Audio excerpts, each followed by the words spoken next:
Ka-express, hindi na biro ang depth ng Gilas Pilipinas ngayon habang papalapit ang FIBA World Cup Asian Qualifiers laban sa Guam. Muling pinatunayan ng national pool na ibang klase na ang frontcourt ng Gilas. Gone are the days na 6'6 lang ang sentro ng Gilas.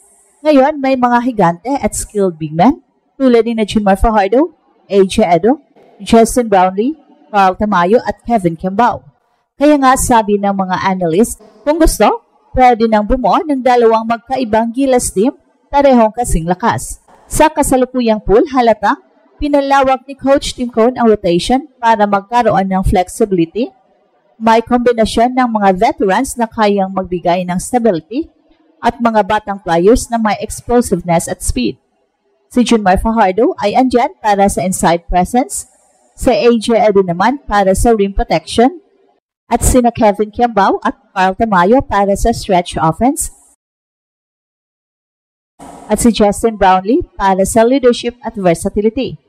Well, kung titingnan, halos bawat posisyon ay may backup na hindi nagkakalayo sa level, isang bihirang problema sa kasaysayan ng Gilas. Target ngayon ng ating national team ang dalawang sunod-sunod na panalo kontra Guam. Unang laro ay sa November 28 away game at ang rematch sa December 1 home game sa Blue Eagle Gym.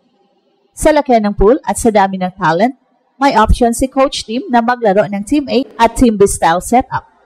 Isang lineup na puno ng experience sa unang laro at isa namang mas bata at mabilis na pangalawa. Kung gagamitin ng tama, pwede nitong mapanatili ang freshness at mataas ang energy level sa magkakasunod na laban. Pero hindi ito pwedeng basta-basta. Ang dami ng rotation ay nangangahulugan ng mas malaking hamon sa chemistry at execution. Kailangan ng malinaw na sistema at defensive discipline para di magulo ang spacing at adjustments. Sa ngayon, may ilan pang players na minomonitor ang kondisyon tulad ni Kai Soto, kaya pinapahalaga ng coaching staff ang recovery at load management para siguradong healthy ang buong frontline pagdating ng qualifiers. Well, sa dulo, malinaw ang mensahe. Hindi lang isang team ang kayang buuin ng Gilas ngayon. May depth, may talent at may future. Ang Gilas ay handang ipakita sa mundo na hindi na ito height disadvantage era. Ito na ang panahong kaya nating sabayan ang mga higante sa Asia at maglabas pa ng dalawang lineup na parehong may laban. At kung magpapatuloy ang ganitong programa, ang dalawang panalo kontra Guam ay simula lang ng mas malalim na yugto sa pagbabalik ng Pilipinas sa tuktok ng Asian basketball. Ibang klase na talaga ang Gilas ngayon habang papalapit ang unang window ng FIBA World Cup Asian Qualifiers kontra Guam. Marami ang napapansin. Bakit parang sobra sa big man ang Gilas ngayon? Well, tama. Dahil sa kasalukuyang pool ni Coach Tim, masasabi nating golden era ito sa pagdating ng frontcourt depth ng ating rotation. Gone are the days na 6'5 o 6'6 lang ang sentro ng Gilas. Ngayon, bawat posisyon ay may higanting ready na lumaban sa international level. Kasama sa pool sina Junmar Fajardo, AJ Edo, Justin Brownlee, Carl Tamayo, Kevin Kimbao at ilan pang tall forwards na may international experience. So, ibig sabihin, sa bawat laro, may kakayahan si Coach Tim na magpalit ng lineup depende sa kalaban. May kombinasyon ng traditional post-up players, stretch bigs na marunong tumira sa labas, at mga athletic forwards na kayang mag-switch sa depensa. Kung babalikan natin ang mga nakaraang taon, bihira ang ganitong kalalim na talent. Para sa Gilas, noon halos isang dominant big man lang ang meron, pero ngayon, may rotation na kayang sumabay sa kahit kanino sa Asia. At ang resulta, maraming eksperto at fans ang nagsasabi, kaya na ng Pilipinas gumawa ng dalawang magkaibang Gilas teams na parehong kasing lakas. Hindi ito exaggeration. Kung titingnan ang lineup, halos bawat posisyon ay may starter caliber player. Halimbawa, kung gagawa ka ng Team A at Team B, pwedeng si Junmar Fajardo at AJ Edo sa isa, tapos sina Carl Tamayo at Kevin Kimbao naman sa kabila. Parehong lineup may balance ng size, shooting at defensive presence. At dahil may ganitong depth, nagiging advantage ito sa darating na qualifiers. Ang target ng Gilas, dalawang sunod-sunod na panalo kontra Guam, isa sa November 28 away game at isa pa sa December 1 home game. At sa ganitong setup, pwedeng hatiin ni Coach Tim ang rotation. Team A sa unang laro, Team B sa pangalawa. Para parehong fresh at mataas ang energy level ng players. Sa modern basketball, napakahalaga ang depth lalo na sa back-to-back games at dito pwedeng manalo ang Gilas. Pero kahit malalim ang lineup, kailangan pa rin ng maayos na sistema. Alam ni Coach Tim na hindi pwedeng paiba-iba lang ng rotation, kailangan ng chemistry, defensive coordination at tamang execution.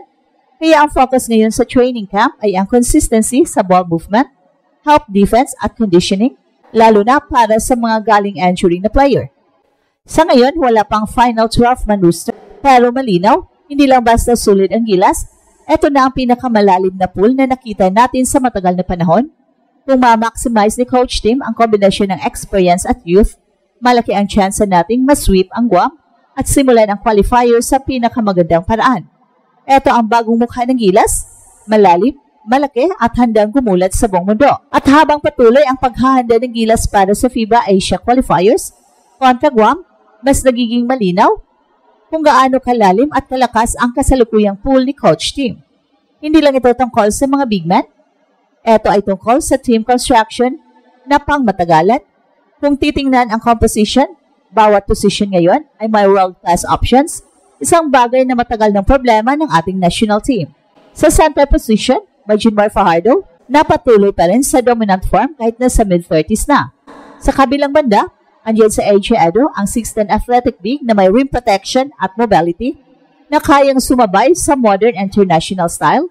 At kung babalik naman si Kai Sotto pagkatapos ng kanyang injury rehab, posibleng magkaroon tayo ng triple tower setup na hindi kayang tapatan ng karamihan sa Asia. So, ibig sabihin, hindi na height ang kulang ng Gilas, ngayon meron na tayong luxury of size.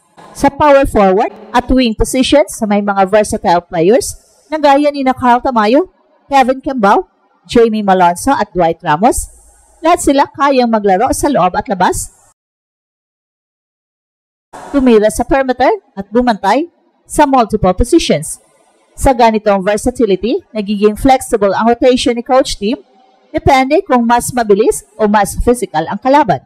At kapag may Justin Brownlee ka pa sa lineup, ang naturalized player na hindi lang scorer kundi glugay na marunong magpaikot ng bola at magbigay ng leadership, siguradong mataas ang chemistry sa court. At ang kagandahan pa nito, may mga bata pa na pwedeng i-develop bilang future core. Pero hindi lang ito tungkol sa laki ng lineup. Ayon sa ilang reports, nakatutok si Coach Tim sa system integration. Gamit ang triangle principles at motion spacing, pinapaganda nila ang ball movement at decision making.